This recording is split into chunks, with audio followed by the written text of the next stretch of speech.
Hola, ¿qué tal? Bienvenidos sean todos y todas a Ojalá. Muchos anuncios para el día de hoy. Muy importante la inauguración del Hospital Provincial de Sánchez Ramírez allá en Cotuí. Esa inauguración se realizará esta tarde. Es uno de los 56 hospitales que han estado bajo reconstrucción, remodelación desde su cimiento. Estamos hablando no de una remodelación cualquiera, por lo tanto. Hablamos de la reconstrucción total de un hospital nuevo que será entregado esta tarde en la provincia de Sánchez Ramírez, concretamente en el municipio cabecera, que es Cotuí. Allá estará el presidente de la República, el presidente Danilo Medina, entregando el nuevo hospital provincial, el nuevo hospital de Cotuí. Así que ese es un anuncio importante. Importante también a propósito de la inversión que se está realizando en el área de la salud, a propósito, es el anuncio que se hizo ayer de la intervención del hospital Robert Reed Cabral, el llamado Angelita, el que la gente conocía con el nombre de Angelita. Es un hospital, y quiero sacarlo del paquete por eso, porque es un hospital emblemático. Se fue quedando, desde luego, con el avance de la población, con el crecimiento de la ciudad, la demanda, se fue quedando un tanto atrás y sobre todo por la construcción de otros hospitales especializados, como el modernísimo hospital Hugo Mendoza que está en la ciudad sanitaria, ahí en Santo Domingo Norte. Ese hospital Hugo Mendoza, que es un hospital dirigido precisamente a atender a la población infantil del país, a los chiquitines, a los nacidos, a los recién nacidos, de ahí en adelante hasta los no sé cuántos años es que llega ese periodo, ese espacio, pero es casi hasta adolescente que los pediatras atienden a los niños. Es un hospital enorme, el Hugo Mendoza. Eso hizo que el hospital, la Angelita, como le llama la gente, es decir, el Robert Reed Cabral, fuera entrando un tanto en desuso. No es la palabra correcta, pero pasó a un nivel secundario, sin que esto, desde luego, quiera decir que haya dejado de ser el gran hospital que fue siempre, porque fue el único hospital de atención infantil que había en la República Dominicana. El único. La mejoría de los hospitales a nivel general pues fue descongestionando un tanto al hospital Robert Reed Cabral, y quizás sea esa la razón por la que en este momento pues ya se anuncia la intervención, una intervención completa, abarcadora de ese importante hospital, al que ya se le habían hecho varias remodelaciones, anexos, etcétera, incluso algunas de ellas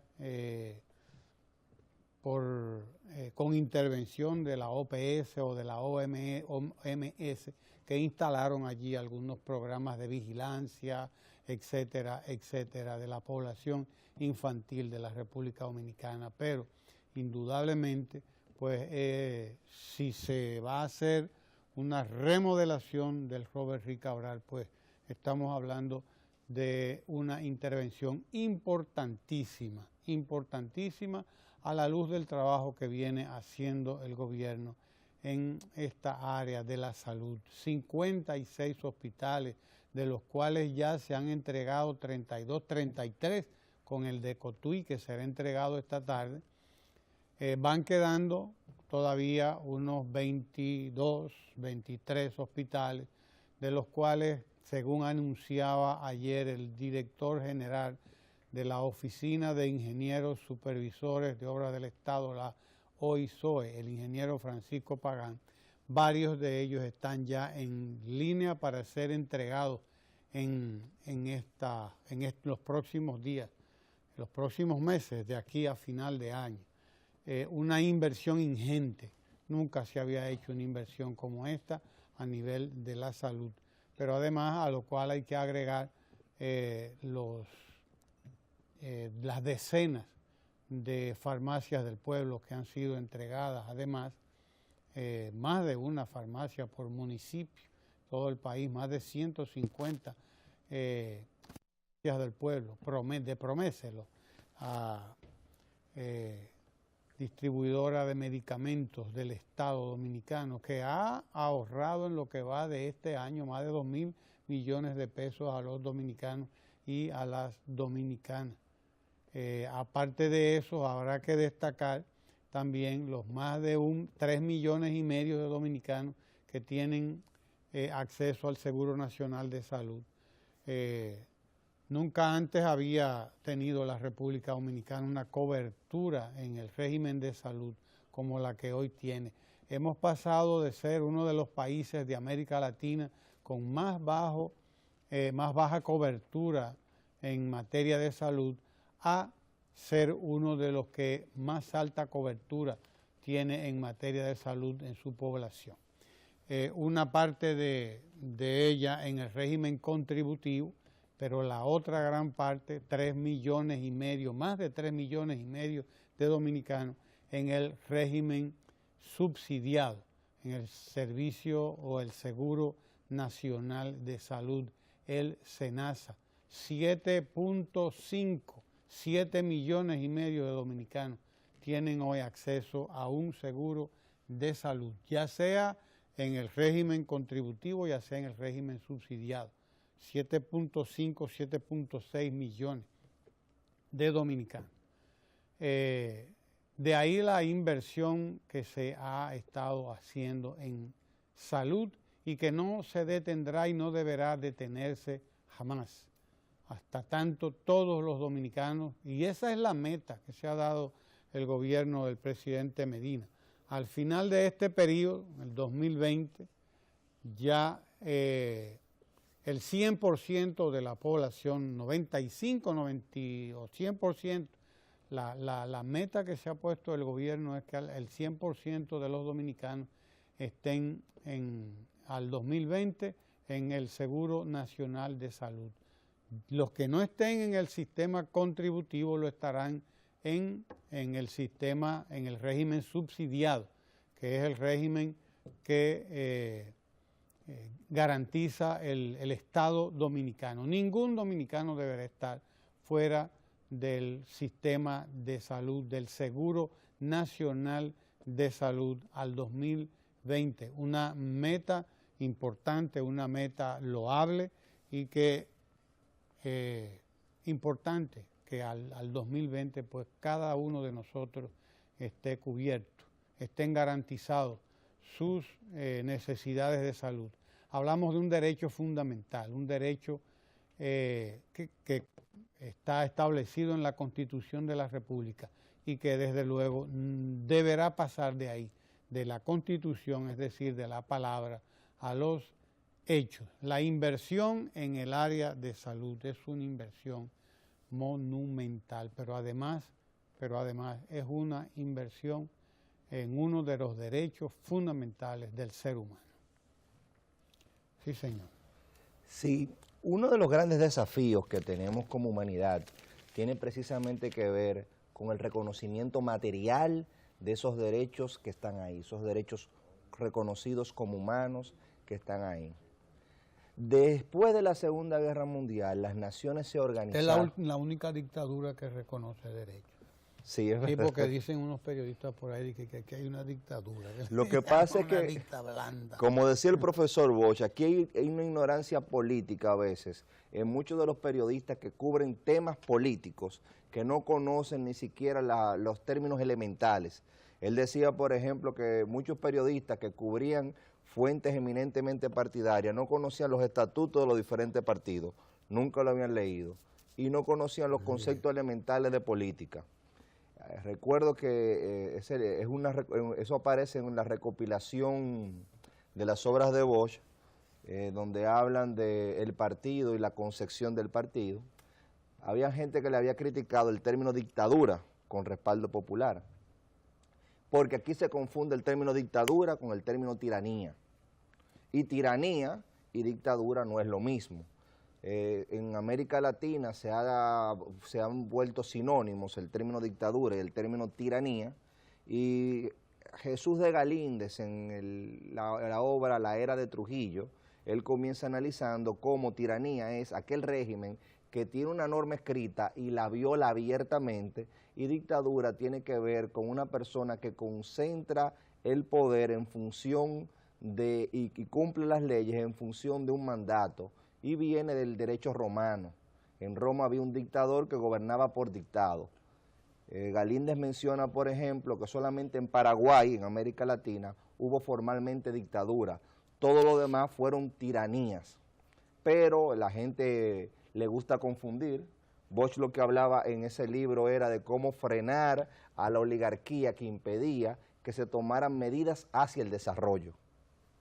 En el caso que nos ocupa, nosotros tenemos, y por ahí va mi comentario, que después de la Segunda Guerra Mundial se hicieron un sinnúmero de tratados, convenciones, etcétera, buscando garantizar derechos. Dice Eugenio Raúl Zaffaroni que tuvieron que venir los regímenes populistas para poder comenzar a concretizar esos derechos. Y menciona el caso, por ejemplo, de Argentina, donde Perón comenzó a garantizar el derecho a la educación, y que lamentablemente mucha gente habla del populismo, decía él, pero habla del populismo cuando le llegan las políticas públicas a los pobres. Y lamentablemente es un término que se usa a según. En el caso de las convenciones que se han ido haciendo y que se han ido formalmente promulgando, nosotros tenemos, por ejemplo, el tema del derecho de los jóvenes. En el año 1999, la Asamblea de las Naciones Unidas proclamó el 12 de agosto como el Día Internacional de la Juventud.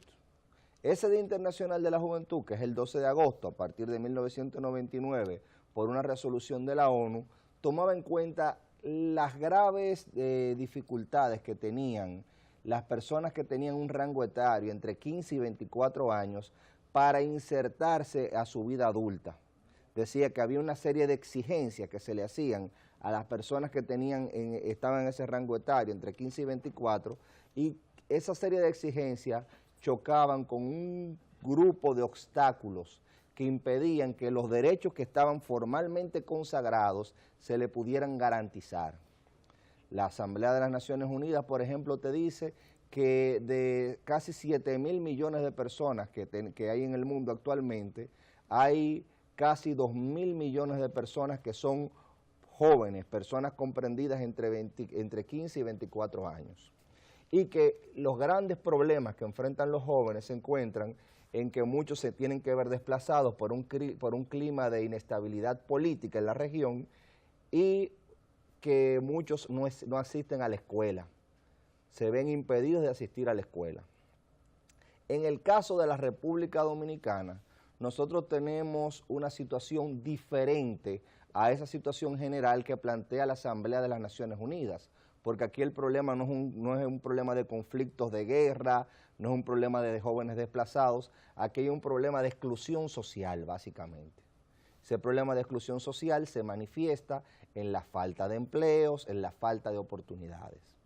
Esa falta de empleo y falta de oportunidades, que no afecta únicamente a los jóvenes, sino que afecta a la población en sentido general y que viene de una deuda social acumulada, tiene que ser enfrentada y está siendo enfrentada de la siguiente manera. A partir del año 2012, nosotros tenemos un incremento en la inversión hacia los jóvenes hasta llegar a alcanzar en los 6 años que van del año 2012 al 2018, hasta llegar a alcanzar el 2.3% del Producto Interno Bruto.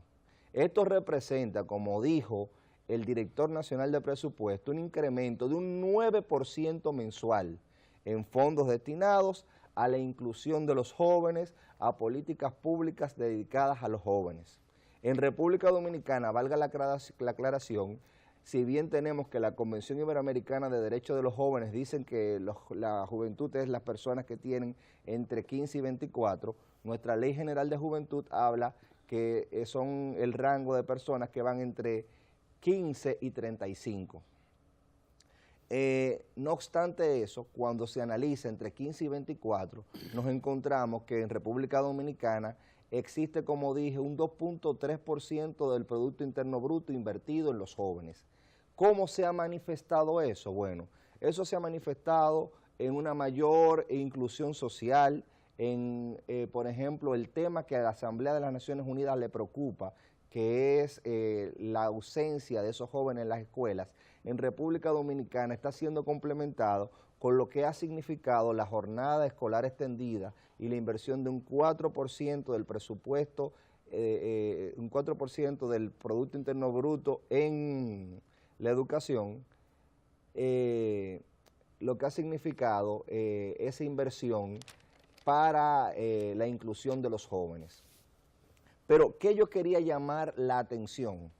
Yo quería llamar la atención a cómo las políticas públicas que se toman para proteger ese rango etario, ese rango de jóvenes que tienen esa edad, van siendo articuladas. Tenemos, por ejemplo, una mayor inclusión del Seguro Nacional de Salud. Tenemos conjuntamente con esa inclusión del Seguro Nacional de Salud programas que tienden a vincular el sector público con el sector privado en la creación de empleos. Se acaba de anunciar el plan Mi Primer Empleo. Nosotros todavía no tenemos una ley de primer empleo que estimule la contratación de jóvenes. Sin embargo, el gobierno, ante la carencia de una ley, ha estimulado este plan que busca, conjuntamente con el sector privado, incrementar los empleos para los más jóvenes. De igual manera, yo quiero señalar que no solamente todo puede ser la juventud.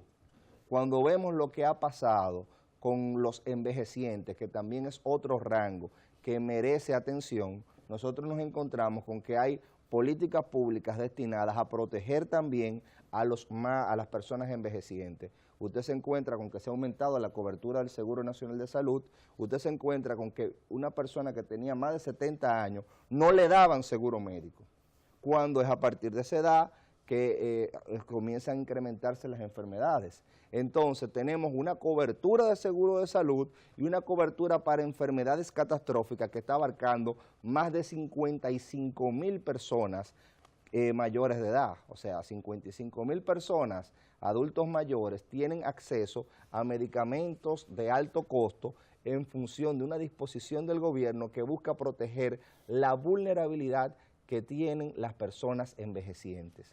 Entonces, cuando usted se encuentra que dos grupos vulnerables, como son los jóvenes y como son los envejecientes, cuentan con el auxilio del gobierno central, usted se encuentra con que se comienzan a concretizar esos derechos que se prometen en convenciones internacionales, como la Convención Internacional de Derechos Económicos, Sociales y Culturales y el Pacto Interamericano de Derechos Sociales, Económicos y Culturales, el Pacto de San Salvador. No solamente ya los derechos civiles y políticos, sino esos otros derechos que nuestra Constitución ha recogido de esos instrumentos internacionales, pero que si no tienen estas políticas públicas van a ser simplemente tinta escrita en un papel y que necesitan obligatoriamente que haya una voluntad de concretizarse.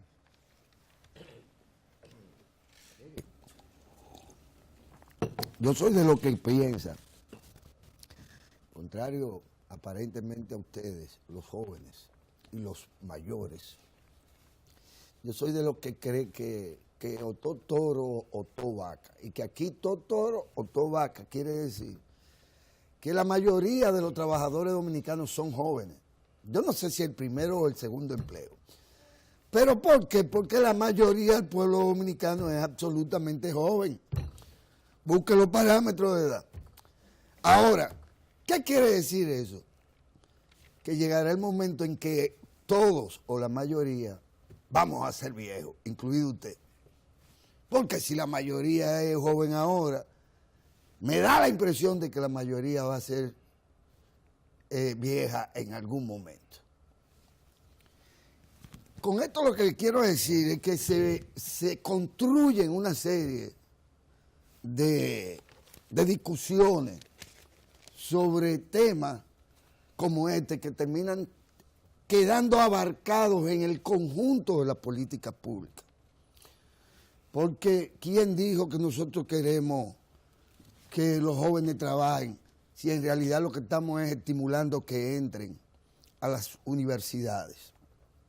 Y en las universidades lo que estamos estimulando es que no solo se hagan profesionales, sino que hagan una maestría. Y inmediatamente después, pregúntele al profesor, inmediatamente después que haga el doctorado. ¿A qué edad ese joven va a trabajar? Bueno, podría trabajar, como fue mi caso en algún momento, con una beca de estudio y trabajo.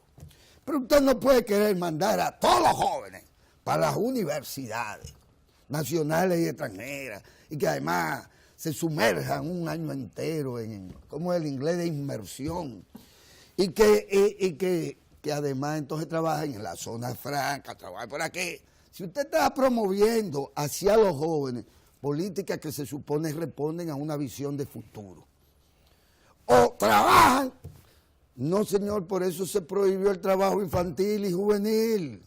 No es para que entonces el muchacho a los 18 años, sin haber ido a la universidad, sin haber hecho la maestría, sin haber hecho el doctorado, ande por ahí huyendo, buscando un empleito de mala muerte en una de las empresas de Pepín Corripio. Excúseme, que ya usted dijo lo que usted iba a decir. Lo que quiero decir es que esos son temas que, como muy bien usted explicó, están contenidos en la política pública. Pero ¿y desde cuándo aquí se discrimina a un joven? Es más, perdónenme la perspectiva, si aquí hay discriminación alguna es contra los pobres viejitos tipo Pedro. Si aquí hay discriminación alguna es contra las mujeres, y más cuando andan embarazadas, y sabemos que andan embarazadas desde muy jóvenes, ¿verdad? Aquí lo que se anda es discriminando no precisamente a los jóvenes. ¿Por qué? O porque la mayoría de nosotros, usted no, yo también incluido, somos jóvenes, por Dios.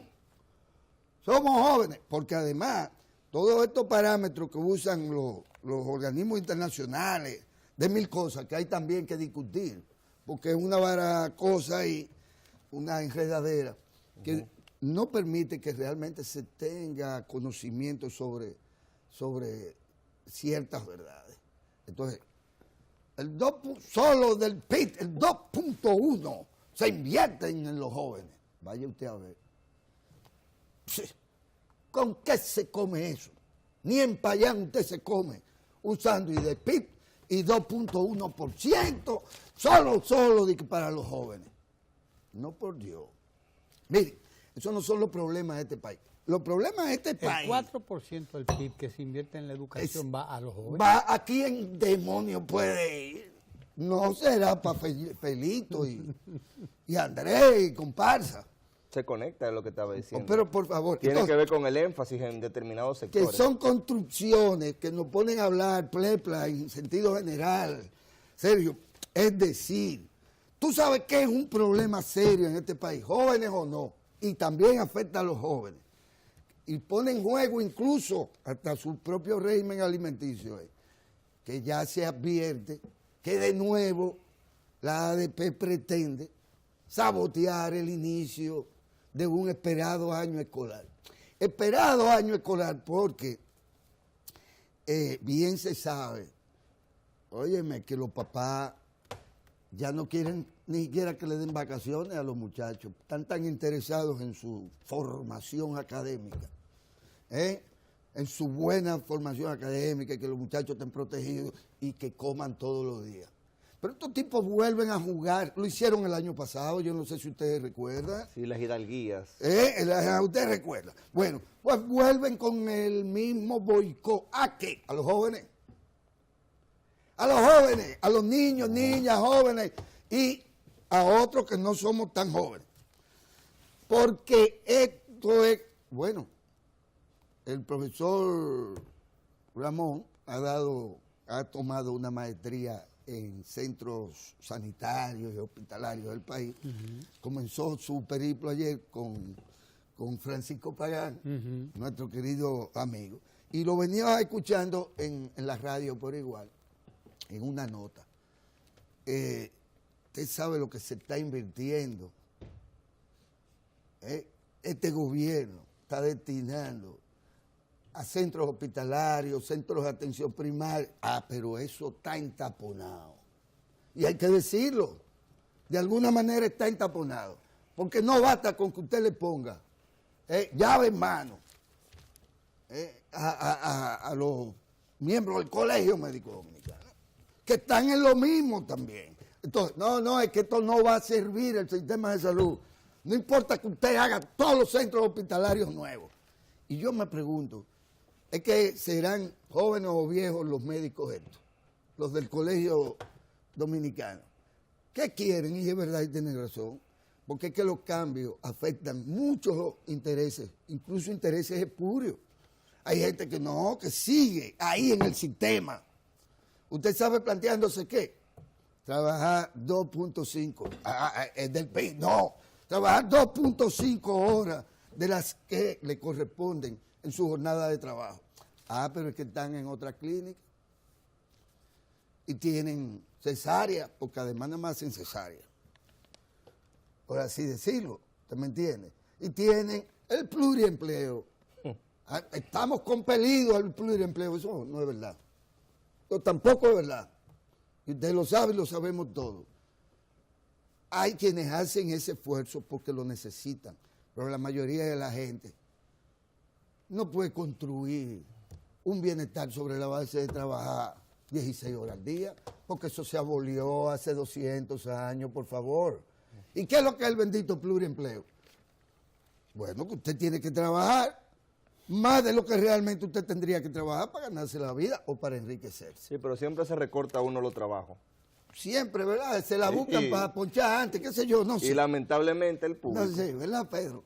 Ahora, yo le digo, esto sí es problema. ¿Qué vamos a hacer? No con los dictadores y los tiranos. Que recuerde que además el único tirano que yo oigo y conozco por aquí es un tigre ahí que le dicen el tiempo. ¿Verdad, Ramón? No le dicen dictador. No, el tirano es el tiempo.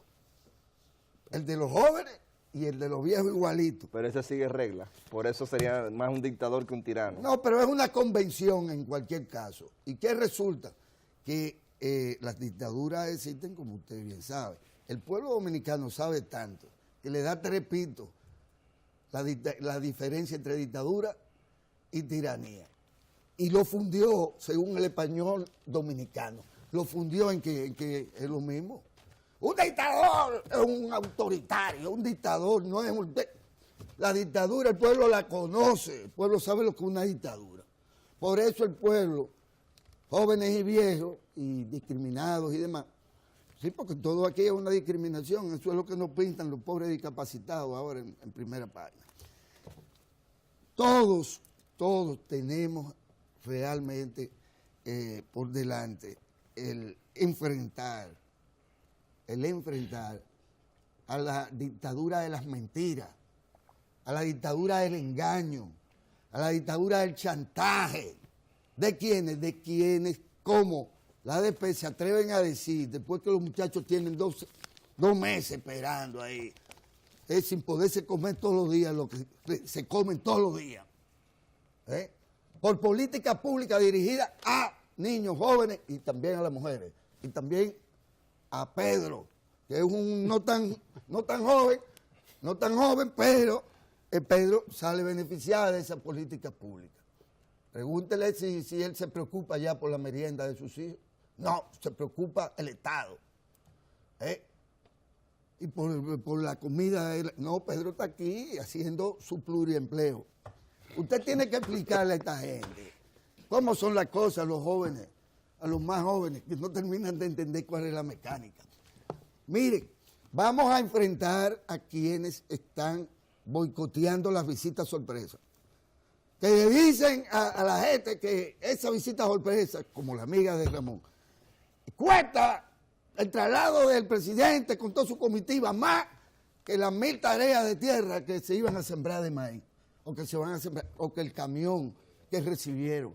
Y entonces, cuando usted tiene gente, cuídese usted que va a ser sorprendido con una visita sorpresa, de que esto es azaroso. No se la boicoteen y el presidente le diga, en vez de por aquí, por allí, y usted se quede esperando. Porque ellos le están prendiendo velas para que el presidente no llegue a la solución de los problemas, sea en salud, sea en educación. Todo es absolutamente malo y además todos somos unos ladrones, los que no somos de la dictadura verde. Todos somos unos ladrones y con nosotros no se va a jugar ni pelota, ni fútbol, ni dominó, porque ellos excluyen a la gente, ellos se disfrazan como los fascistas, como los falangistas. Pero le cogió con el bendito verde. ¿Será porque claro era verde? Me puede lucir a mí que era verde, porque ellos se ponen los colores a según también, y crean subjetividades interesantes. Pero ¿para qué usted tiene que disfrazarse? Para decirle corrupto a otro. O ladrón. No se disfrace, déjese de estar de mojiganga. Los ciudadanos no tienen que estarse disfrazando. Pero ¿qué es lo que pasa? Que se generan divisiones sociales de cara a fragmentar el país en pequeñas cositas. De que los jóvenes, los niños, pero es que los niños son nuestros niños. Y los jóvenes son nuestros hijos.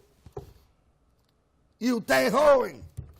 Entonces, te construyen una cosa en donde el tema es oponerse a lo que el Estado hace en beneficio de todos y vendernos mentiras. Nos venden mentiras a los colegios profesionales, nos venden mentiras a la gente que se dedican ahora porque no tienen muchas cosas que hacer ni en qué pensar, a jugar por el internet, como decía Hipólito. A jugar por el internet, no a mentir. A mentir. Todo, ya la preocupación le llega aquí. Porque hay gente, ayer hubo una denuncia que una asociación de hoteles de Juan Dolio tuvo que responder. Sobre la contaminación de las playas, Sí, que era mentira. Un tipo se inventa un video y dice, no, que es que ellos están envenenando a los turistas, que ellos quieren que lleguen ahí con una tubería. Y en Puerto Plata también. Ellos no les importa si los negocios que están ahí en Juan Dolio se deprimen ¿por qué? Por esas mentiras. Bueno, pues lo mismo acontece. Ellos quieren que nosotros nos dediquemos, en vez de servirle al pueblo, que es lo que ya no hacen los pseudo catorcistas estos que quedan por ahí, que dejaron de servirle al pueblo, como otros dejaron de qué. Otros dejaron, ¿qué fue lo que dejaron? De que primero tal cosa y después lo otro. Porque era la misma construcción, Ramón. Servirle al pueblo. Servirle al partido para servir al pueblo. Para servir al pueblo. Bueno, nosotros los coloraditos decíamos servirle al pueblo. Servir al pueblo. Y entonces de lo que se trata es que hay gente que no está dedicada a servirle al pueblo, sino que está dedicada a mentirle al pueblo y siguen en eso. Y entonces ellos pretenden que sea Rondón la última Coca-Cola del desierto. Y pongo a mi amigo Ángel Rondón, porque es mejor ser amigo de ese potentado antes que no serlo. Y saludo para Rondón, entonces. Pero ¿cómo puede ser que un reo resulte ser, pero ni en Brasil, por favor, el mismo Brasil, ni en Brasil las cosas pueden girar alrededor de un tema que tiene y ha sido abordado. Existe un andamiaje jurídico, legal, institucional, de persecución. Pero ahí estoy completamente de acuerdo contigo y creo que ellos le tienen miedo precisamente a la construcción porque esa construcción le da indicadores. Si tú te pones a ver los reclamos que hacen, son reclamos genéricos, sin ningún tipo de indicador ni constructor. Así Entonces, cuando nosotros mencionamos el tema de política de juventud, simplemente para señalar un indicador de hacia dónde camina el desarrollo. Cuando tú mencionas, por ejemplo, el tema de la justicia y tienes una acertadísima visión, dice, pero esta persona está siendo procesada. ¿Cuál es el tema de movilizarse si esa persona está siendo procesada? Da la impresión de que él no está siendo víctima de o sujeto a ningún proceso. Es que no son todos, vaya usted a ver. Pero ¿cuáles son? ¿Y cómo tú vas a determinar cuáles son? Exacto. O sea, al final hay una violación grosera al debido proceso y a todo el andamiaje que se ha construido que ha costado mucho esfuerzo, porque todos estos indicadores que nos pueden decir en qué ruta estamos, es un proceso largo de construcción donde usted sabe más que yo cómo se ha ido articulando todo un sistema y te hablan, por ejemplo, del tema de la construcción y yo me quedo pensando cómo nosotros, cómo es posible que ahora haya más corrupción que antes, cuando ahora hay todo un cuerpo normativo que aunque usted quiera ser corrupto, se le dificulta. Es imposible que haya más corrupción ahora que antes, completamente imposible. No solo se lo dificulta, prácticamente se lo impide. Bueno, hay quienes se la buscan siempre. Sí, pero que bueno, tiene pero que ser ahí menor están, la discrecionalidad. Pero Ahí están. ahí están sometidos a la justicia. Si no todo. Aquí no hay un solo caso de corrupción que se haya tocado, que no esté sometido a la justicia, mencióneme uno. O a la investigación. Lo que pasa es que no están como ellos quieren, que sean todos. Bueno, pues, Ese es Pero el que lo tema. presenten. No, pero que ellos quieren que sean todos sin juzgar ni ver las pruebas. Ahí yo Entonces vi, tú tienes una ahí yo vi ley que una establece periodista eso. buscando expedientes del 2005 y usted dice, pero venga acá, es que estamos. Y sacando todo de contexto. O sea, ellos quieren ser juez y quieren decidir todo sin ver pruebas, sin ver nada. Yo me pregunto, si ahora hay una cuenta única del Tesoro, ¿cómo puede haber ahora más corrupción que antes? Nada más con eso. Si ahora cualquier cosa que usted haga, cualquier compra que usted haga, la puede ver cualquiera en un portal de transparencia, ¿cómo puede haber más corrupción que antes? Es imposible. Entonces usted se encuentra con con una consigna genérica que le dice contra la impunidad, pero ¿contra la impunidad de quién? O sea, ahí no, y cuando usted ve los personajes, ¿usted sabe quién estaba marchando ayer? El domingo ese, el hombre del nivel. Yo no sé quién es, yo sí sé que el Poder Ejecutivo promulgó la ley de partido. Fue promulgada. Fue promulgada. Sí, señor. Convirtieron eso en la panacea. Ahí está la ley de partido. Deberíamos estar celebrando la bendita ley de partido. Es más, organizando una fiesta ciudadana entre todos nosotros y haciéndole una torta gigantesca ahí en el Centro de los Héroes. A la ley de partido. A la ley de partido, que por fin la hemos parido después de el parto más largo del mundo. Entonces ahora resulta ser que no. Sí, ya. Que es intrascendente. Pero deberíamos estar hablando de la sequía, ciertamente. ¿Qué está pasando en el sur? ¿Por qué ese patrón de sequía en el sur en esta ocasión, cuando ayer nos estábamos inundando en otros sitios? Deberíamos estar abordando los temas del pacto fiscal. Sí. El pacto fiscal o el bendito pacto eléctrico, que ni con force salen. El pacto eléctrico. Ellos saldrán. No, se está aplicando el pacto eléctrico. Lo anunció el Bueno. ministro de Energía y Minas. Dice que el hecho de que algunos sectores no hayan firmado el pacto eléctrico, lo dijo don Antonio Isaconde aquí mismo, señor, aquí mismo lo dijo. El hecho de que algunos sectores, bueno, no han querido firmar el pacto. Político. Pero, sí, claro, pero se están poniendo en práctica las decisiones del pacto eléctrico. Sí, señor. Y se está trabajando con las metas establecidas por el pacto eléctrico. Claro. Y con todo lo que ahí La se acordó. diversificación de la materia. Todo lo que ahí se acordó está en en marcha, porque una cosa es que usted llegue a un acuerdo con todos los sectores involucrados en un tema, y otra cosa es que usted tenga también las propuestas de ese tema como metas de gobierno. Porque las propuestas del tema son metas del gobierno realmente. Que están con sus indicadores también. Claro, y se le va dando seguimiento a esa hoja de ruta. Entonces el gobierno está trabajando los temas del pacto eléctrico. Hace rato que está con los temas del pacto eléctrico y poniéndolos en ejecución, poniéndolos en práctica.